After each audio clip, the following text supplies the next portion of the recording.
राजधानी दिल्ली से एक चौंकाने वाला मामला सामने आया, जहां एक बहू ने अपने ससुर पर यौन शोषण जैसे गंभीर आरोप लगाए, लेकिन पुलिस जांच में ये आरोप पूरी तरह से झूठे साबित हुए। बुजुर्ग पिता ने बताया कि उन्होंने अपने बेटे को गलत आचरण के चलते सालों पहले ही संपत्ति से बेदखल कर दिया था। इसी वजह से बेटा और बहू अब मिलकर झूठे आरोप लगाकर उनकी संपत्ति हड़पना चाहते हैं। परिवार के अन्य सदस्यों ने भी इस बात की पुष्टि की और कहा कि भाई और उसकी पत्नी बुजुर्ग पिता को बदनाम करने की साजिश कर रहे हैं। परिजनों ने ये भी खुलासा किया कि यह बेटे की तीसरी शादी और हर बार विवादों के चलते ही रिश्ते टूटे हैं।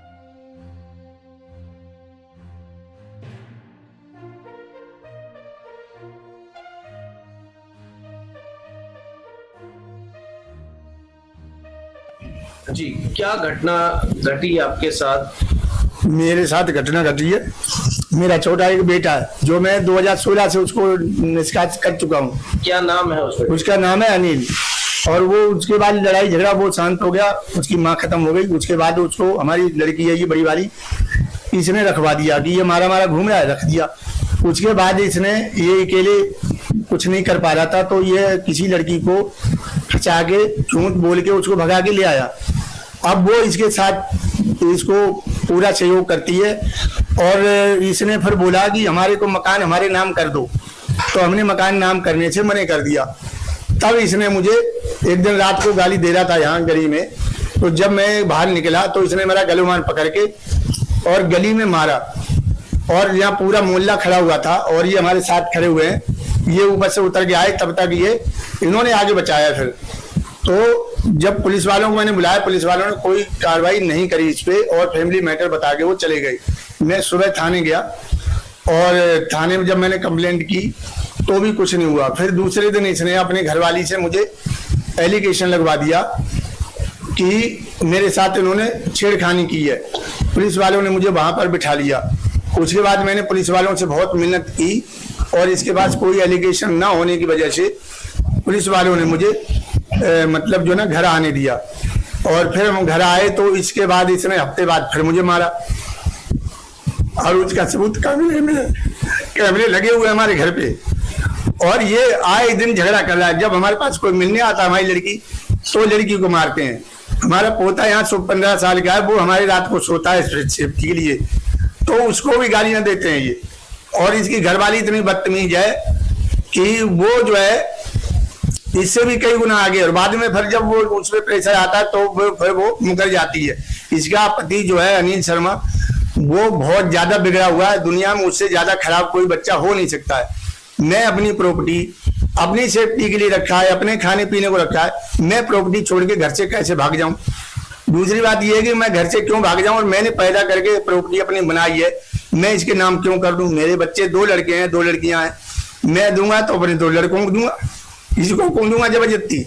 जो ये मेरे से जबरदस्ती करवाना चाहता है। आए दिन थाना दरबार होता है, आए दिन सब कुछ होता है, लेकिन पुलिस भी फैमिली मैटर बता के पुल्ला झाड़ लेती है, कोई कार्रवाई नहीं करती है। अब जो इसने यूट्यूब में किसी को बुला करके जो इसने इंटरव्यू दिया है उसमें पूरा झूठ है। इसका नाम अनिल शर्मा है और ये आदित्य बता रहा है।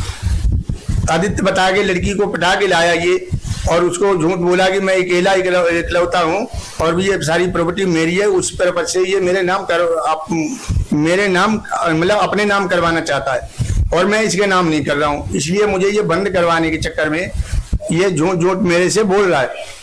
उस YouTube चैनल का नाम क्या है? उस YouTube चैनल का नाम है पता नहीं, दिल्ली यूट्यूब ऐसे ही कुछ है।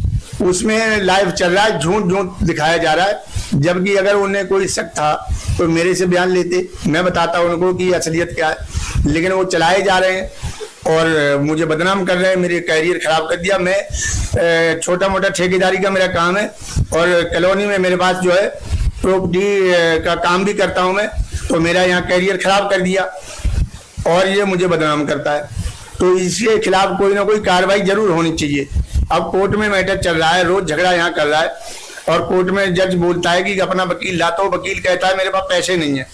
अब पैसे नहीं है, इसके बाद तो फिर वहां कैसे पहुंच जाता है कूद के। अब जब फैसला आने वाला है तो ये फिर इसने षड्यंत्र किया। हमारे पास लड़की आई 7वें महीने में, पिछले महीने, और तब ये लड़की एलिगेशन लगाया इसने कि ये लुगाइयाँ रखता है। तो लड़की को हमारे गुस्सा आई, तो ये जनिया पर हमने इसको मना किया। लड़की हमारी गई उसे पूछने को, मैं आई हूँ तो कहाँ लुगानियाँ बैठी हैं। तब इसने हमारी लड़की को, इसने घरवाली ने और इसने उसको धक्का मारा जीने पे, उसके कई जगह चोट लगी, जिसके आगे जो NCR हमने वो जो डॉक्टरी करवा रखी है, ये वाला कागज है जो हमने इस पे जो है ना क्या नाम है मेडिकल करवा रखा है लड़की का। ये कंप्लेंट है थाने में कंप्लेंट दी हुई है, कोई सुनवाई नहीं होती है। ये बोलता है फैमिली मैटर है, तो फैमिली मैटर बता करके ये जो है मामला को दबा देता है। और पुलिस वाले बोलते हैं कि आप कोर्ट का ऑर्डर लेके आओ, मैं खाली करवा के आ जाऊंगा। और ये रोज यहाँ झगड़ा कर रहा है, ये मकान मेरा है, मैं इसको नहीं दूंगा। तो ये जबरदस्ती, किस कानून में लिखा है कि ये जबरदस्ती मेरे से मकान ले सकता है और इसकी घरवाली ले सकती है, कोई राइट नहीं बनता है। तो फिर ये जबरदस्ती क्यों बैठा हुआ है मेरे मकान में, जब मैंने उसको बेदखल कर रखा है, इसके खिलाफ कोर्ट में डाल रखा है। आरोप लगाए गए थे, एलिगेशन लगाया गया था, जो एलिगेशन लगाए गए वो सब झूठ है। क्या कार्रवाई हुई आपको? कोई कार्रवाई नहीं हुई है। मैंने सिर्फ पुलिस ने कार्रवाई ना करी तो मैं कोर्ट में चला गया और कोर्ट में जाकर के केस डाल रखे हैं मैंने। इसके जो ना इसके खिलाफ जो है FIR भी हो चुकी है थाने में, उसका भी मैंने केस डाल रखा है, वो भी केस चल रहा है।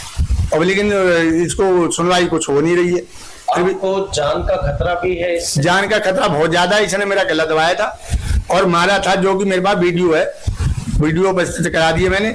और सारी जगह ऐसा कोई डिपार्टमेंट नहीं है जहां मैंने कोई कागज ना भेजा हो या वीडियो ना भेजा हो, लेकिन थाने वाले कोई कार्रवाई नहीं करते। आपने बोला आपने बेदखल किया, क्या उसका कोई प्रूफ है? हाँ, प्रूफ है मेरे पास। अखबार की कटिंग अखबार है और उसकी रसीद भी है, सब है मेरे पास। कोर्ट में लगा हुआ है, ये मैटर कोर्ट में लग रहा है। और ये रोज आए दिन बदतमीजी करता है, मेरे से कोई मिलने ना आए। और अगर ये कोई ना होगा मेरे पास तो ये मुझे जान से मार देता है। ये कह रहा है कि मैं अकेला वारिस हूँ, ये मुझे जान से मार देगा, फिर जेल में चला जाएगा, उसके बाद आएगा, फिर प्रॉपर्टी इसको मिलेगी। तो इस वजह से ये मेरे साथ षड्यंत्र कर रहा है। इसकी घरवाली भी, ये भी, जबकि इसकी घरवाली जहाँ की है वो राजपूत हैं, अदर कास्ट के हैं। उन्होंने हर लड़की को 2-2 जगह कर रखा है। इससे भी लड़की को बुला ले जाएंगे। इसकी घरवाली बोलती है कि अगर जिस दिन मकान नहीं तुझे मिलेगा मैं तेरा साथ छोड़ जाऊंगा। तो इस वजह से ये मेरे पीछे लग रहा है, मुझे मार के और मेरी प्रॉपर्टी लेना चाहता है। आप बताओ कि कौन सा कानून है जिससे ये मेरे से प्रॉपर्टी जबरदस्ती ले सकता है? जो एलिगेशन लगाए हैं, एलिगेशन है उनके पास कोई प्रूफ नहीं है। एलिगेशन जो लगाया उनका कोई प्रूफ नहीं है। उसके बाद सारा झूठ, पूरा झूठ है। और एक कैमरे मेरे घर पे लगे हुए हैं, कैमरे में कोई भी आता है, कोई जाता है। हमारे पास जो ना उसका वो नहीं है, हम देख, जब हमें जरूरत होती तब कैमरा खोल के देख लेते हैं। बेटी को मारा है उसका भी आपके पास वो उसका छोटा सा वीडियो है, क्योंकि वो लड़ाई हो रही थी मारपीट में, वो जो वीडियो बना रहा लड़की बना रही थी, वो असल में क्या है कि पीछे हट गए, वो जीने में थे, जगह नहीं थी ज्यादा। लड़की हमारी ऊपर थी, वो वीडियो वाला नीचे था, इसलिए पूरा वीडियो नहीं आया। ये ऊपर था और इसने तेज तेज बोल के वीडियो बना रखा है। इसमें एक एलिगेशन और लगाया गया आपके ऊपर कि आप नौकरानियां बदलते रहते हैं, तो 1 से लेके 2-3 आपके साथ सबके साथ चक्कर रहे हैं। जो आपके घर खाना बनाने आती है, जो मेरे घर पे जो ना 3 साल से तो कोई खाना नहीं बन रहा है, मैं किसी और से खाना बनवा के खा रहा हूँ। और एलिगेशन लगाने को तो ये मेरे बंद करवाने के चक्कर में, मुझे मारने के चक्कर में कुछ भी बोल सकता है। उसका इसके बाद प्रूफ नहीं है, कोई प्रूफ हो तो उसको पेश करे। और मेरी अपनी लाइफ है, मैं रोटी दिन में कमाऊं और रात को रोटी आके बनाऊंगा? नहीं बनाऊंगा मैं। अगर कोई रोटी नहीं देने वाला तो मैं रोटी क्यों बनाऊंगा? मैं तो बनी बनाई खाऊंगा, जहां से मिलेगी वहां से खाऊंगा। तो अगर मैं नौकरानी रखता हूं तो इसको क्या जलन है? अगर मैं नौकरानी रखता हूं, उसका संबंध है मेरे साथ, तो प्रॉपर्टी उसकी, इसका क्या है फिर? ये क्यों बैठा हुआ है मेरे मकान में? वो तो प्रॉपर्टी पर उसी के नाम करवा देंगे ना, जो हमारे साथ रिलेशन होगा। अगर इसमें सबूत है तो जो रिलेशन अगर किसी के साथ है, अगर वो मेरा कोई संबंध है तो वो लेडीज बताएगी ना, मेरे कंप्लेंट मेरे खिलाफ वो डालेगी ना। ये कौन होता है बीच में बोलने वाला? ये मेरा मानना है। तो वसीयत किसी के नाम आप करना चाहेंगे? मैं कोई वसीयत नहीं करना चाहता हूँ किसी के। जब तक मैं जिंदा हूँ मेरे पास रहेगी, जब मैं मर जाऊंगा उसके बाद मरने से पहले जिसको कराऊंगा उसकी होगी। मैं इसको नहीं दूंगा, चाहे मुझे कहीं भी जाना पड़ जाए, क्योंकि इसने मेरा कैरियर खराब किया, लाइफ खराब कर दी। मैं इसे फूटी कौड़ी नहीं दूंगा। और अगर कोर्ट निकाल सकता है इसको तो निकाले, नहीं तो यह रहेगा या फिर मैं रहूंगा।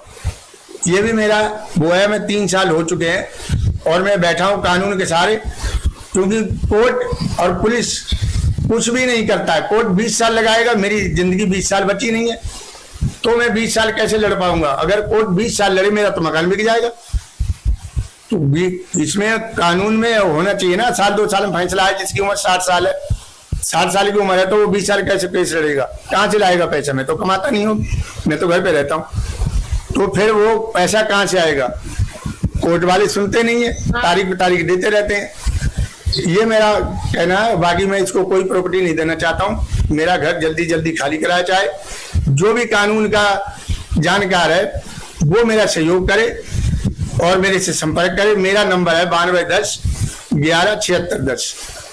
जी, क्या सरकार हुई और कहाँ से स्टार्ट हुई?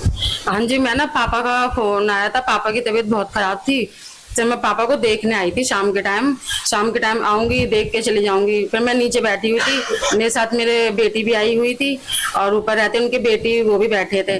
तभी ये ना ऊपर से इसकी बीवी बालकनी से शोर मचाई थी, नीचे मतलब गलत हो रहा है ऐसे ऐसे एलिगेशन लगा रही थी। फिर मैं ऊपर गई, मैंने कहा लाओ बोलती हूँ ऐसे गलत क्यों बोल रहा है? पापा है, मैं हूँ, मैं तो बेटी हूँ उनकी। तो मैं ऊपर गई हूँ तो वो मुझे ना क्या कहते, पहले तो मैं फर्स्ट फ्लोर पे गई, वहां खड़ी थी। फिर ये नीचे आके मेरे से मतलब बहुत गलत बोला है, बहुत ज्यादा। फिर इसकी बीवी बीच में आके वो गालियां दे रही थी पीछे से। ये उसको शांत भी कराने की कोशिश कर रहा है, मगर वो शांत नहीं हो रही है, बीच में आ रही है। फिर ये ऊपर गया है और वीडियो बनाया था। फिर इसने मुझे ना क्या कहते हैं ऊपर खींच लिया, तो मैं उस सीढ़ी पे गिर गई। इसकी बीवी ने मेरा गला पकड़ के और मुझे धक्का मारा है। मेरे पास उसका वीडियो भी है। क्या आपके पिताजी पे जो आरोप लगाए हैं वो उसमें कहीं ना कहीं आप नजर बनाए? नहीं, उसमें कोई सच्चाई नहीं है। मैं तो आती जाती रहती हूँ शुरू से। अभी तो मैं जरा 1.5 साल बाद आई थी, इनको मिलने आई थी, क्योंकि लड़ाई हो रही है। तो मैं थोड़ा मैं सोच समझ के आती हूँ, चलो तबीयत खराब है इसलिए आई थी मैं देखने। और इसके पास कोई प्रूफ नहीं है, और ये मैं ससुराल में जाके भी मुझे बहुत ज्यादा बदनाम करके आया है, जिससे कि इसका मतलब कुछ ऐसा हुआ नहीं, क्योंकि मुझे जानते हैं, सभी लोग जानते हैं मेरे ससुराल पक्ष में। उन्होंने इसको ही डांट के भगा दिया कि हमारी भाभी ऐसी नहीं है। मेरा कैरेक्टर ससुराल में भी इसने बहुत खराब किया है। तो मैंने इसके लिए ना इसके ऊपर मैंने मतलब FIR भी कराई है। क्या आरोप लगाए गए हैं आपके ऊपर और किसके साथ आपका नाम जुड़ा गया? सोमपाल शर्मा के साथ। क्या बोला उन्होंने कि आप खाना बनाने आते थे इनके? हाँ, मैं खाना बनाने आती थी, पर वो खाना बनाने आती थी। अनिल शर्मा ने लगाए आरोप। उनके मतलब जो बेटा है वो आप पे आरोप लगा रहा है हाँ। कि आप खाना बनाने के साथ नाजायज संबंध रख रहे हैं उनके पिताजी के साथ। हाँ जी, तो हाँ जी। ये कहीं ना कहीं गलत है या सही है, आप बताइए। ये झूठ बोल रहा है, इसलिए झूठ बोल रहा है कि इसने मेरे से पैसे लिए थे और मैंने इससे पैसे मांगे थे, इसलिए इसने मेरे से ऊपर इल्जाम लगाया है। मतलब उनके बेटे ने आपसे उधार पैसे लिए थे? कितने पैसे लिए थे? 25,000 रुपए लिए थे इसने मेरे से, और जब मैंने पैसे मांगे तभी मेरे को गलत इल्जाम लगाता है मेरे ऊपर। भाई पैसे ना देने पड़े इसलिए आप पर गलत इल्जाम लगाए गए हैं कि मेरे फादर के साथ गलत संबंध है इसके। तो आप क्या अपील करना चाहोगे? मैं ये करना चाहती हूँ, ये गलत इल्जाम लगा रहे हैं। हम वहाँ थाने जाते हैं, FIR करते हैं, तो वो लोग लेते नहीं है, समझौता करके भेज देते हैं। और इसने मेरे को मारा भी था इसने, और मैं थाने गई थी, पर मेरी कोई सुनवाई नहीं हुई। वहाँ FIR समझा के भेज देते हैं पुलिस वाले। आपने अपील रखोगे कि मेरे को इंसाफ मिले? हाँ, मेरे को इंसाफ मिले। ये मेरे का इल्जाम लगा रहा है, इतना गंदा इल्जाम इसने लगाया है, और सब में वीडियो में मेरे खबर पहुंचाई है। तो इसको मिलना चाहिए, इसको क्योंकि ये सजा मिलना चाहिए इसको, क्योंकि ये आपके फादर की उम्र के हैं, इसलिए आप हाँ रखना चाहते हैं। हाँ जी, हाँ जी। कितनी उम्र होगी आपकी? मेरी 40 साल। बच्चे भी हैं? मेरे 3 बच्चे भी हैं। और अंकल की उम्र? उनकी 60 साल। कितने टाइम से रह रहे हैं आप यहाँ पर? मैं यहाँ पे 2 साल से रह रही हूँ। तो अनिल शर्मा ने ही बोला था कि तू ऊपर रहेगी तो सही रहेगा। ऐसा क्यों? कि खाना मिल जाया करेगा।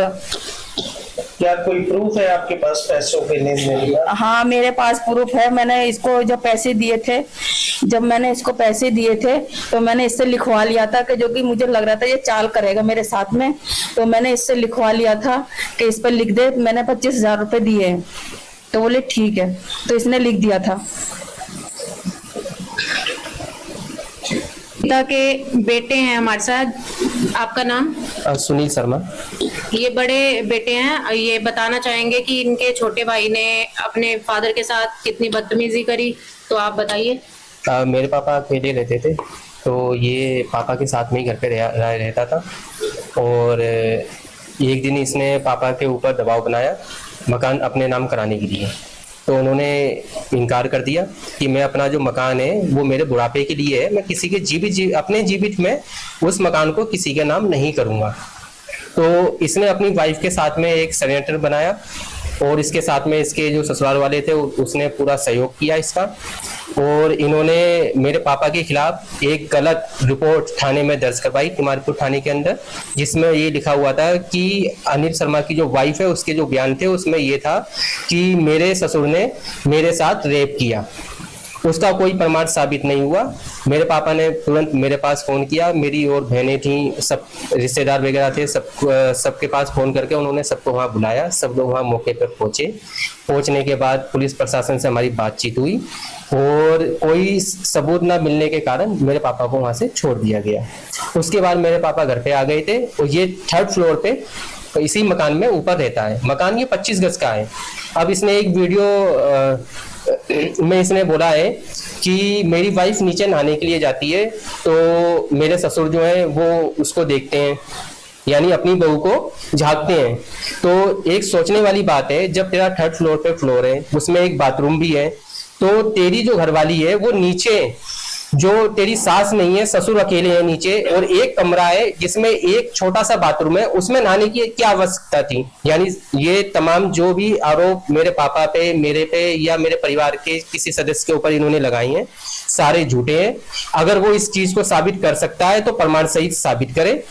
मैंने अपने पापा के घर पे CCTV लगवा रखे हैं। मेरा बेटा यहाँ आता है और वो मेरे पापा के साथ में ही रहता है। इधर रात में भी पापा के साथ सोता है। बाहर 2 CCTV लगे हुए हैं, कौन हमारे घर के अंदर आ रहा है, कौन जा रहा है, किस टाइम मेरे पापा आ रहे हैं या कोई उनसे मिलने आ रहा है, सारी चीजें हमारे CCTV में रिकॉर्ड होती हैं। यदि इसने ये कहा है और इसकी वाइफ ने ये कहा है कि हमने रंगे हाथों पकड़ा है उनको रंगरलिया बनाते हुए नौकरानी के साथ, और इस जिसकी पुष्टि मीडिया चैनल वालों ने भी की है। जो सा वो चैनल है, वो चैनल था दिल्ली 2 अप न्यूज। उसने इस चीज की पुष्टि की। उनकी जो मीडिया पत्रकार थी उसका काम था जिसके वो बयान ले रही है उसके बयान को लेना, उस पर अपनी मोहर, या उसको जस्टिफाई नहीं कर सकती थी वो, उसने उस चीज को जस्टिफाई किया। और उसका जो एक ऊपर एक टाइटल बनाया है कि बहू ने ससुर को नौकरानी के साथ रंगरलिया बनाते हुए पकड़ा। तो मैं चाहता हूँ उस न्यूज चैनल के ऊपर भी कार्रवाई हो और उसका जो न्यूज चैनल है उसको उस पर प्रतिबंध लगाया जाए सरकार द्वारा।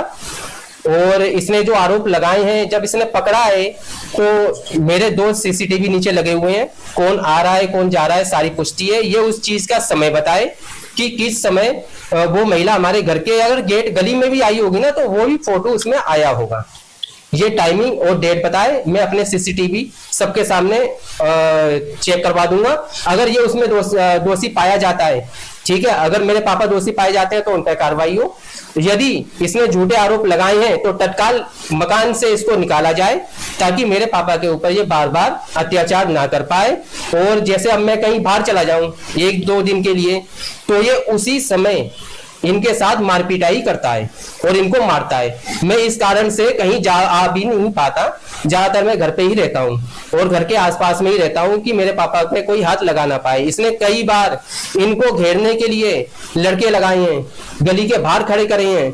तो मेरे पापा का फोन मेरे पास आता है कि सुनील बेटा आजा, यहाँ पे लड़के खड़े हुए हैं और मुझे घेर रहे हैं। तो मैं वहां पहुंचता हूँ, पहुंचने के बाद इनको सुरक्षित करके इनको घर पे लेके आता हूँ। फिर कई बार ऐसा होता है कि ये यहाँ गली में, जैसे अब मम्मी तो मेरी है नहीं, तो गली में तो देखो हम लोग तो इज्जतदार लोग हैं, समाज में चलने वाले लोग हैं। आज हमें मीडिया के सामने आना पड़ रहा है वो हमारी मजबूरी है, क्योंकि इसने ऐसे बयान मीडिया पे जारी करे हैं जिससे हमें बहुत ज्यादा दिक्कत हो रही है और परेशानी हो रही है, क्योंकि हम समाज में चलने वाले लोग हैं, समाज के साथ उठना बैठना है। अगर हम इन बातों का खंडन नहीं करेंगे तो समाज तो हमें दोषी पाएगा, इसलिए हमें अपनी बातों को खंडन करने के लिए मीडिया के सामने आना पड़ रहा है। तो पुलिस में जो कार्रवाई आपने कराई या कंप्लेंट की, उसके ऊपर कोई एक्शन अभी तक हुआ या नहीं हुआ? देखो जी, इन्होंने ये कहा है कि हम बीजेपी में हैं और मेरे पापा बीजेपी में हैं, मेरा भाई भी बीजेपी में है, उसको ये पद मिला हुआ है, वो पद मिला हुआ है, उसका वो दुरुपयोग कर रहे हैं। माने पर अगर दुरुपयोग करते, ठीक है, तो मेरे पापा को 1.5 साल नहीं लगती अपनी FIR रजिस्ट्रेट करवाने में। हमने एक सामान्य नागरिक की तरह अपने जितने भी प्रोटोकॉल थे उन सबको फॉलो करते हुए एक सामान्य नागरिक की तरह, और मैंने अपने किसी भी विभाग में या किसी भी मंत्री से या जिनके पास मैं आता जाता हूं उन लोगों से मैंने कोई संपर्क नहीं किया, क्योंकि इसमें मेरी इज्जत को, जो मेरे मान सम्मान को ठेस पहुंचती।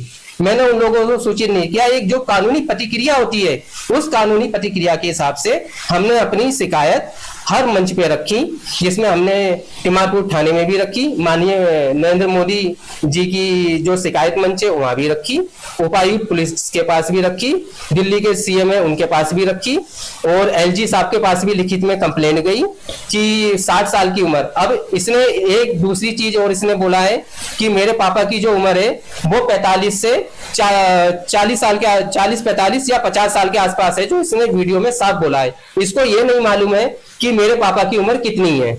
जिस आदमी को ये नहीं मालूम कि मेरे बाप की उम्र कितनी है, वो आदमी उनके मेडिकल चेकअप के लिए कह रहा है कि इनका मेंटली चेकअप होना चाहिए। मुझे तो लगता है मान्यवर इसकी अपनी ही, ठीक है, मेडिकल चेकअप होना बहुत आवश्यक है, क्योंकि ये अपने बयानों से बहुत जल्दी पलट जाता है। सबसे पहले तो इसका मेडिकल चेकअप होना चाहिए। और दूसरी बात जो इसने अपनी कही है कि पापा मेरे रंगलिया करते हैं, फलान करते हैं, तो इसके पास कोई प्रमाण तो इसका है नहीं। अगर ये प्रमाण नहीं दे सकता है तो मैं बस इतना ही कहना चाहता हूँ कि इसको मकान से निकाला जाए और मेरे पापा की जो सुरक्षा है पुलिस प्रशासन द्वारा उनको सुरक्षा मुहैया कराई अभी एक बात और सुनने में आई कि ये नाम बदल करके लड़कियों को फंसाता है, इस तरीके का आरोप भी लगाया। नहीं, ये आरोप बिल्कुल ठीक है।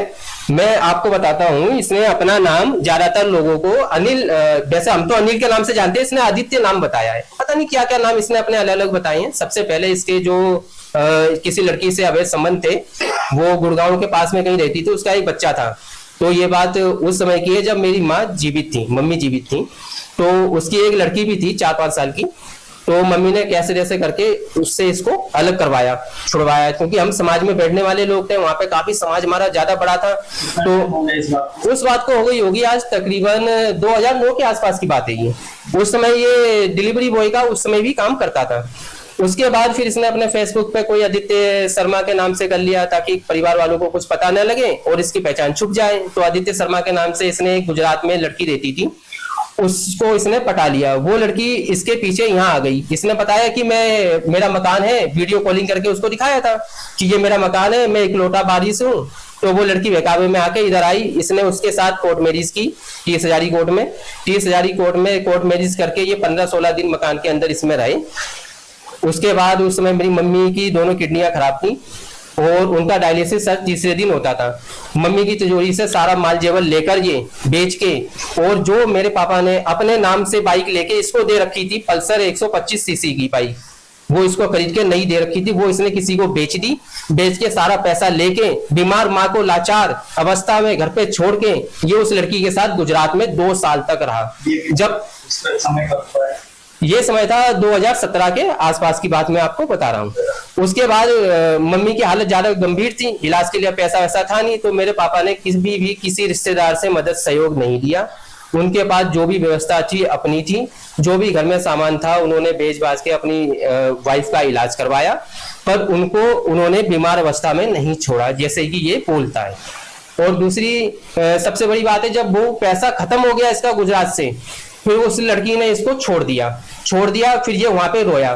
तो मेरी एक बहन है जिसका नाम है टिंकी, उसके पास ये गया लक्ष्मी नगर, वहां रोया कि मुझसे गलती हो गई, पापा से कहो मुझे वापस घर में रख ले। तो इसने पापा के पास आई, पापा को समझाया कि देखो बड़ा बेटा जो आपका है वो तो यहाँ रहता नहीं, इसको कम से कम यहाँ रख लो, ये आपको आपके पास में रहेगा तो आपके बुढ़ापे में आपकी लाठी आपके पास में रहेगी। आप उसको फोन करके बुलाना पड़ता है, इसको फोन करके बुलाना नहीं पड़ेगा। तो पापा ने इसको 3rd फ्लोर पे रख लिया। अब 3rd फ्लोर पे रखने के बाद ये कुछ टाइम तक तो सही से रहा। उसके बाद इसने दोबारा फेसबुक से तीसरी लड़की से इसका संबंध बना, जो अभी इसकी वाइफ है सीका शर्मा, वो सीका चौहान है। तो अब हमारे परिवार में आ गई। तो हम तो वैसे ज्यादा कुछ संबंध रखते नहीं क्योंकि हमारी बिरादरी से अलग है। वो चौहान है, हम पंडितों में आते हैं, ब्राह्मण हैं, ठीक है ना। तो मैं अपने ज्यादा रखता नहीं क्योंकि मैं समाज में चलने वाला आदमी हूँ। समाज में लोग मुझे उंगली उठाते हैं, मेरे ऊपर उंगली उठाते हैं। और दूसरी, अब वो लड़की जब इसके पास आई है तो इसने अपनी उस लड़की को बताया है कि मकान का असली वारिस मैं हूँ, मैं अकेला हूँ, ऐसी बातें पढ़ा के उस लड़की से इसने विवाह किया। और सबसे पहले इसने कोर्ट मैरिज करी 30,000 में उस लड़की के साथ में। ये हमारे गांव में भागा, गांव में 1-1.5 महीने रहा है रिश्तेदारों के इधर। तो वहाँ रिश्तेदारों से पास से हमारे पास सूचना है कि आपका लड़का एक लड़की को भगा के गांव में आया हुआ है। तो हमारी वहाँ पे बहुत बेइज्जती हुई। गांव वालों ने ये नहीं पूछा कि ये तीसरी शादी उस लड़की को नहीं बताया? ऐसा था, जो देखो परिवार में एक आदमी अगर गलत होता है ना, तो सबसे बड़ी गलती थोड़ी हमारी भी है कि हमने हर बात को सामाजिक तौर पे सबको बताया नहीं। क्योंकि देखो परिवार में अगर कोई बात होती है ना, तो उस चीज को परिवार के सदस्यों का काम होता है कि हमारी इज्जत बची रहे, उस बात को वहीं के वहीं दबा दिया जाए। तो हम हर चीज को दबाते रहे। अब इसने यहाँ से कोर्ट मैरिज करी, उसके बाद ये वहां गया, क्या कहते हैं, गांव की तरफ। तो गांव से जब सूचना मिली तो पापा को लोगों ने बताया, सबने बताया। तो हमारी बहुत थूथू होने लगी, काफी बेइज्जती होने लगी। उसके बाद इसके लड़की के जो पापा थे, इसकी माँ थी, वो हमारे घर पे पता करते हुए आए। क्योंकि देखो जिसकी लड़की भाग जाएगी लड़के के साथ, वो आदमी तो पता लगाएगा किसके साथ भागी है, किसके साथ नहीं भागी है। तो पता लगा के वो हमारे घर पे आए। घर पे आने के बाद पापा से बातचीत हुई। तो पापा ने कहा ऐसा है, देखो आपकी इज्जत भी रह जाएगी, हमारी इज्जत भी रह जाएगी, ठीक है। उन दोनों को समझा के मैं यहाँ बुला लेता हूँ और एक काम करते हैं, थोड़ा बहुत खर्चा जो होगा वो मैं दे दूंगा और शादी इनकी करवा लो, ठीक है ना। अगर ये सही से रहते हैं तो, अगर सही से रहते हैं तो मैं इनको मकान में जैसे रह रहे हैं वैसे रहते रहेंगे। अगर सही से नहीं रहते हैं तो मैं अपने मकान में इनको नहीं रखूंगा। ये उन्होंने स्पष्ट कह दिया। तो उन्होंने कहा कोई बात नहीं पापा, मैं सेवा करूंगी, मैं खाना दूंगी, मैं ये करूंगी, प्लान करूंगी। तो पापा ने इनको रहने दिया 3rd फ्लोर पे। अब ये 3rd फ्लोर पे रहने लगे। उसके बाद मेरे पापा जो है वो ठेकेदारी का भी काम करते हैं और थोड़ा बहुत अपने चलते फिरते अपने प्रॉपर्टी का भी थोड़ा बहुत काम करते हैं। तो पैसा थोड़ा बहुत उनके पास हैगा। अभी तो क्या मैटर हुआ अभी फिलहाल के लिए? अभी फिलहाल तो ये मैटर हुआ। अभी कोई ज्यादा बड़ा इशू नहीं था जितना बड़ा इशू उन्होंने बना दिया। अभी मेरी जो बहन थी वो राखी के दौरान अपने घर पे आई हुई थी पापा के पास कुछ सामान लेने के लिए, खाने पीने का। क्योंकि पापा अकेले रहते हैं, बना कुछ पाते नहीं है।